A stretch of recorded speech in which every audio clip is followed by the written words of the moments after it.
Okay, so let's just start. Everyone knows what JavaScript is, right? And understanding a language from the ins and outs, it's very important for you to excel in a particular language, right? So let's take a very simple example. You guys have been taught Java in the college, right? And all of you must be knowing how Java works inside. There is a Java virtual machine and a lot of other things, how it compiles, how everything works. Similarly, we need to know how JavaScript works internally. Okay, it's very important because and why is JavaScript important, right? Because with JavaScript you can do a lot of things, a lot of things. Let it be website development, server-side code, mobile app development. You can even go into machine learning, and you can do visualizations, a lot of things. You can also develop cross-platform apps. That's why JavaScript is very important. And okay, if you guys want to follow along, all you need to know, all you will need is a web browser, and you can open Chrome or Firefox and go to the web console.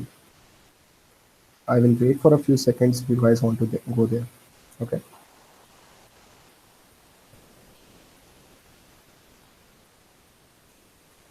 Okay. Let's just start. Okay. So at its core, every language has a syntax parser. Okay. So you guys already know. I'm assuming that you are a CS student. So you guys must have been taught this in the first year or the second year, right? The what is syntax parser? Syntax parser is nothing but a piece of code which passes all of your code checking for syntax mistakes, but it also does a few more things which people usually don't know about. And those few other things are creating variables and functions in the memory. Okay. Acha, one more thing I forgot to tell you guys. This is not an in-depth session. We're just gonna scratch the surface, and later on I will share some resources from where I have learned, so that you can also learn from there.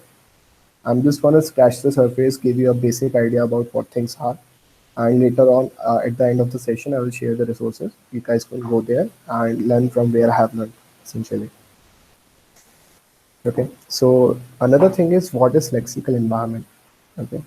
I'm sure you guys again must be knowing this, but any variable or a statement where it is existing in the piece of code is called as lexical environment. So, for example, this piece of code. Okay, let me increase the size a little bit. For example, this statement is lying inside the body of function B. So for this statement, the lexical scope or lexical environment is function B. But what about the things which are lying around in the open? They are also present in a lexical environment, and that lexical environment is called as global. Okay, so that's lexical environment. Now, every language has name value pairs, correct, right? JavaScript also has name value pairs, right? And in a particular lexical environment, a name can be defined multiple times, but there can be only one value for it. For example, what I mean by that is, let's create a new file. Uh, let's say we have a function. ABC. Let's say we have a variable where x equals to something. We can assign it a different value, but in this particular lexical environment, there will be only one value at a time for the variable x. Okay, this is what we mean by a name can be defined multiple times. Also, we can do another thing. We can also do this thing. Like it's defining multiple times, but at a time there will be only one value for a particular name. Okay, the value itself can be more than uh, one name value pair. So what that means is, you guys must be knowing objects. So that's why I told you like the prerequisite is just the basics of JavaScript. So we can have something like name equals to Rondo, age equals to let's say 22. Okay. So this is a name, this is a value, this is a name, this is a value, this is a name, this is a value. Okay. So just like that, there can be multiple name value pairs nested inside. Now let's discuss what is execution context. Okay. So when the JavaScript runs the code, it is doing a lot of things behind the scenes which usually people don't know. Okay. So execution context is essentially a wrapper around the JavaScript engine, and it helps the JavaScript engine run the code. Okay.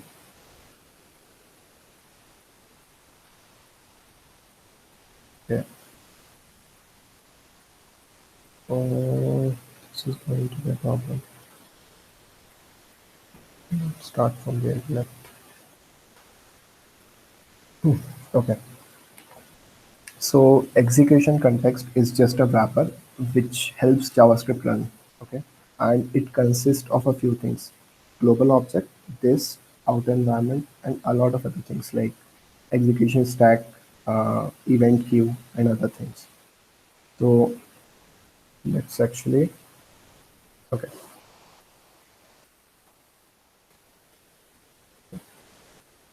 So another important thing to note here is that there can be multiple execution contexts, right?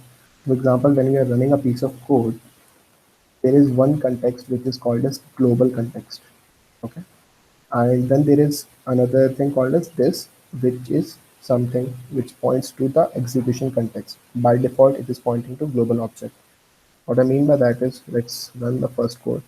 Okay, so in program one, we have just a simple index.html and we have app.js, which has no code.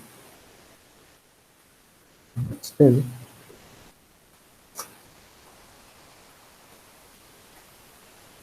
run the code.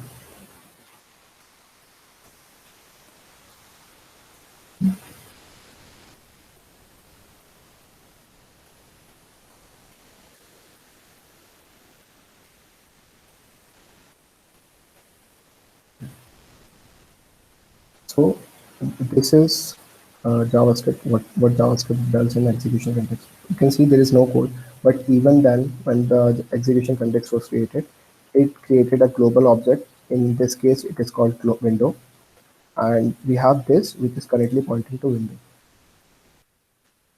This is what I mean by execution context. Okay. Global object, depending on where the code is run, is actually assigned. So for example, if we run the code with Node.js,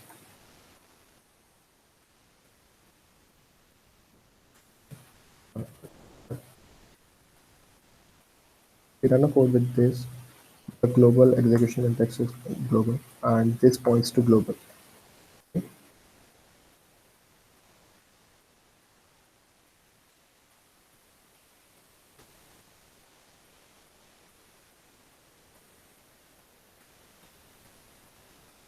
Yeah. Then in the global lexical environment, just like I said, global object is pointing to this. But inside a function, this may become something else. And we have already discussed programmer. And again, I'm just letting you know again that we are not going to go very deep into this today. I would highly suggest the resource from where I have learned. And because like when if I'm teaching something, I may be missing something, right? So it would be beneficial for you guys to just check out the resource after the call. So whenever the execution context is created, there are two phases. First phase is creation phase, and second phase is execution phase. Okay. In the first phase, the syntax passes again. I've told you creates object, global object, this outer environment, and it allocates some memory space for variables and functions. What I mean by that is, let's check out program number two.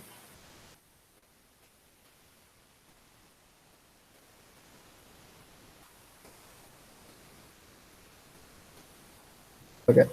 So at this point of time, I would like you guys to unmute yourself and tell, okay, so this code will run just like any other language, right?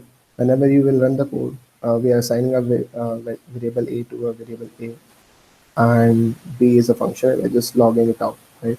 It's supposed to be working, and it will work. Let's just check it out. So we get variable A and function B. But what will happen if we do this? I would like you guys to comment it out. What do you think will happen Let's go. Will it throw an error or what will happen? Because see, what you can see is console.log a, but variable is defined later. We are calling a function, but the function is still not defined. Any ideas?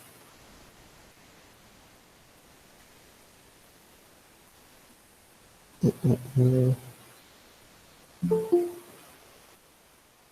guys, can you?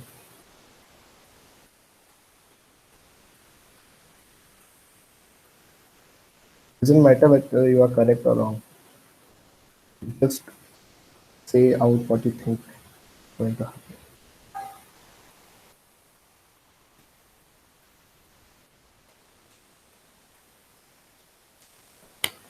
Come on, guys. This is not going out how I planned it would go. Yes. Yeah. To the code. What's going to happen?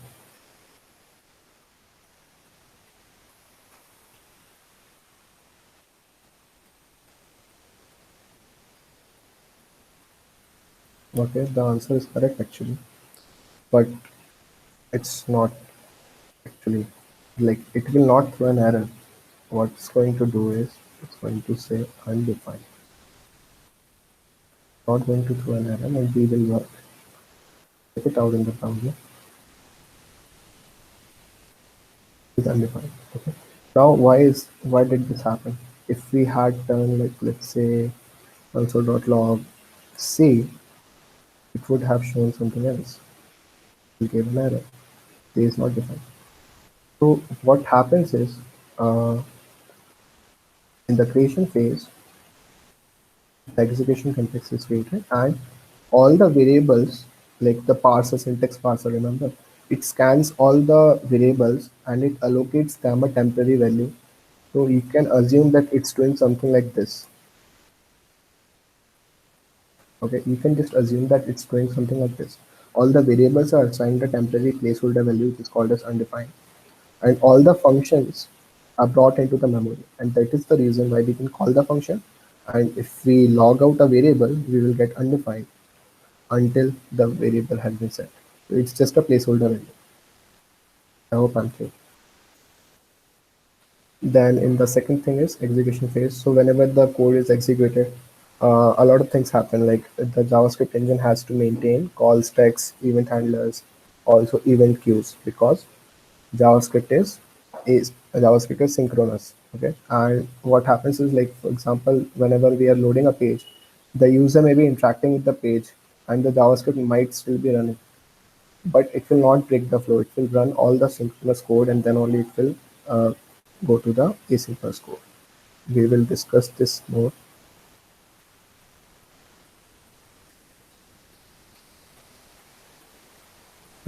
Okay. So what we discussed right now is called hoisting. Okay. Whenever the JavaScript engine is doing the execution context, it does thing like hoisting. Okay. So all the variables are assigned undefined value, just like I said. And functions are kept in the memory. We have discussed the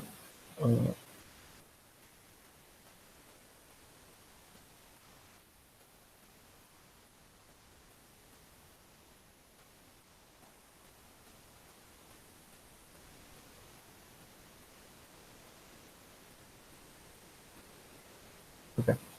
Now, what we have seen is undefined and not defined. It kind of sounds like same, but they are not same. Undefined is a placeholder value, and not defined is an error. So the way we have seen here, if we do this, we will get an error called not defined. Let's actually see the program number 3. Yeah.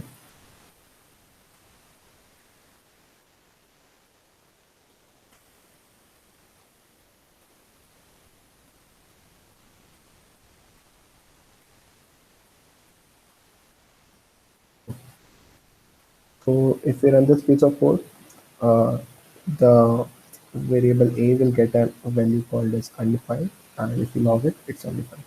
But if you see the entire code, B was never declared. What I mean by declaring is this. This is called declare.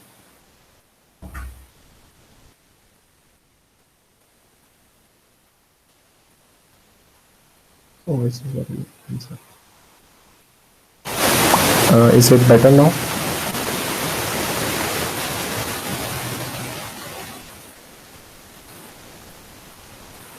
Still not better. Is it better now? Okay, cool. Yeah.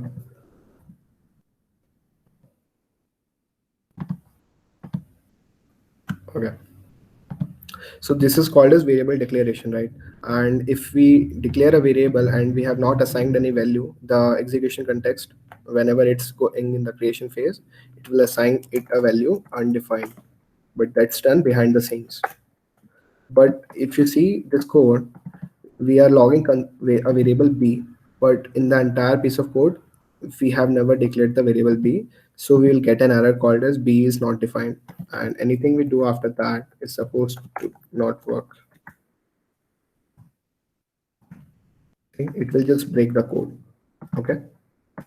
This is one example which shows the difference between undefined and not defined.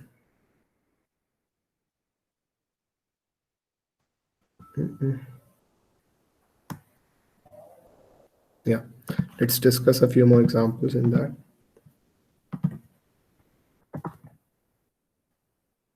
Okay. You can check whether a variable has an undefined value by doing something like this. Okay. You declare a variable. Again, it's going to get undefined as a value. Then if you want to check whether x is undefined, you do a triple equals to undefined and you just log x is undefined. Otherwise x is defined, that is has a value. Okay. And let's see what the value is. If there is, x is undefined. Okay. If we set a value 1 to 3, then we are going to get 1 to 3, x is defined. Cool.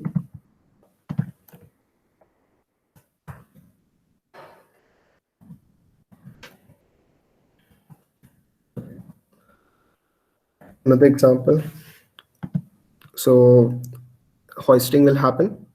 This will go to, like, the y will be allocated a undefined value behind the scenes, and then the execution will start.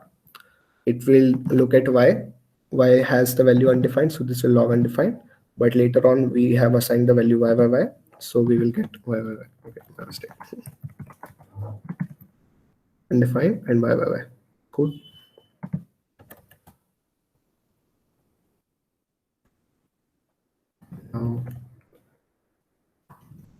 Okay, it's very important to note that undefined is just like any other value that you have.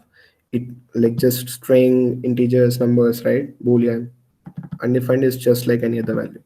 Again, if you look at this example, it will log undefined here, it will log ZZ here, but we have reassigned the value undefined and it will log undefined then. But this is not suggested because there is no way of you knowing whether this is undefined, whether the user did it or whether the execution context did it, right? So in the code, you are never going to do this. What you are going to do is assign a null value. Okay, null is acceptable because now if you look at the logs, you can see undefined. Okay, the variable was never assigned a value. Variable was assigned a value, and null means the user or the programmer set the value to null purposely. Okay.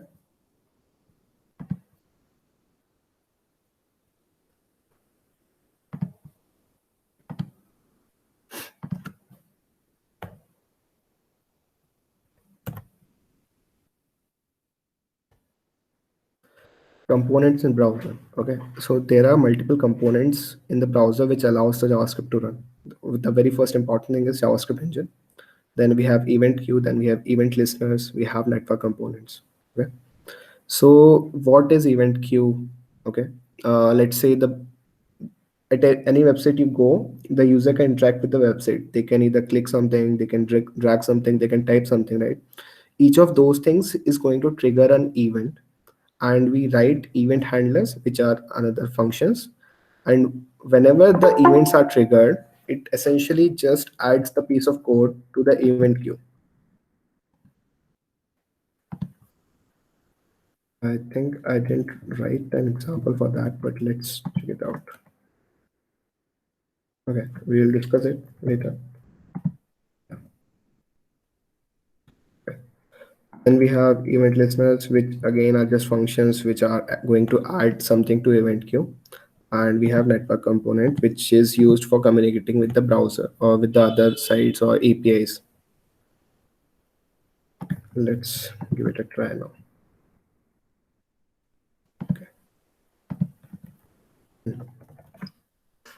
So this is the example of wait a second, where is, I think I missed something. Yeah, sorry, my mistake. Yeah. So what is execution stack? So it's kind of like the execution context, right? Whenever you run a piece of code, it's going to create global execution context, right? What that means is during this phase, it's going to allocate undefined to the variables present inside that context, and it will keep all the functions that are present in the global lexical environment into the memory. But when we call another function, at that time only the execution context for that function is created. And again, when this is going on, it will again do the same things, assign the undefined value to variables and keep the functions defined inside that in the memory. Okay. What I mean by that is, let's consider this example. So function B is directly present in global lexical environment. Function A is also present there. And but see here, it's the execution context of B will not be created when the function A is called. It's directly present inside the global lexical environment. So execution context will be created. But let's say we have something here where x equals to something. Okay. And if we have not run this, we have not called A, x is never going to be assigned an undefined value. Okay. Whenever a function is created, its new execution context is created. That's the concept.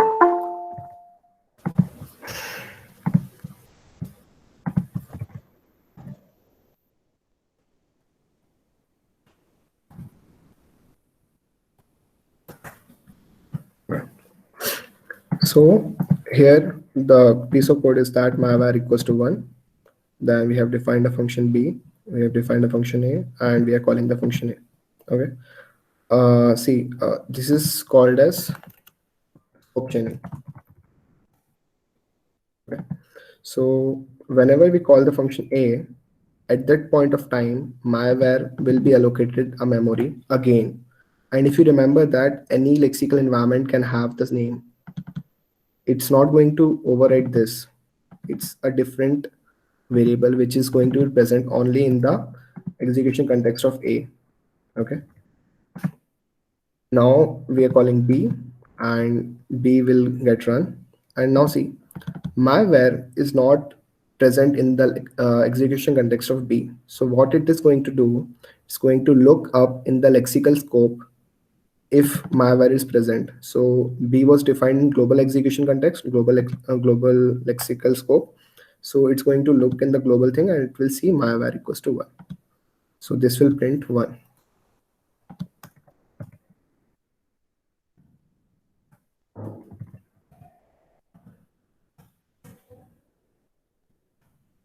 Okay.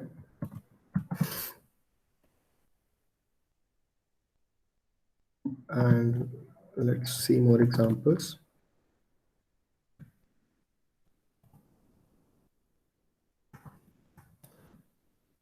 What you can see here is that we are creating another function which is defined inside A. Okay. And again, we will call the function A. At that point of time, execution context of A will be created and myvar will be allocated undefined, and function C will be kept in the memory. Okay, and then function a will be ran. Okay, when the function a is running inside function a, anywhere if we use myvar, it's going to point to value 2. It's not going to look at the global value because we have created another variable in this execution context. Okay, now we are creating another function c and we are calling it. But see, the execution context of c will be created again, but again the execution context of c doesn't have any variable called myvar, so it will look up one step up in the lexical scope. So c was defined in lexical scope of a, right? So it's going to find for the myvar value in this and it will find 2. So this is going to print 2. Let's not call function b and see, is this thing clear? Can I get some messages? Do you guys understand this scope chaining? Yes. Okay, cool. So let's discuss one more example on the fly. I didn't write for it. Let's create a function. If we do something, we have a function foo, and inside that, if we do something like this, okay, you can see we are never declaring the variable. We have never declared the variable x, and we are just going to call foo, and we're going to add some logs here. Okay, can you say what's going to happen? Any clues?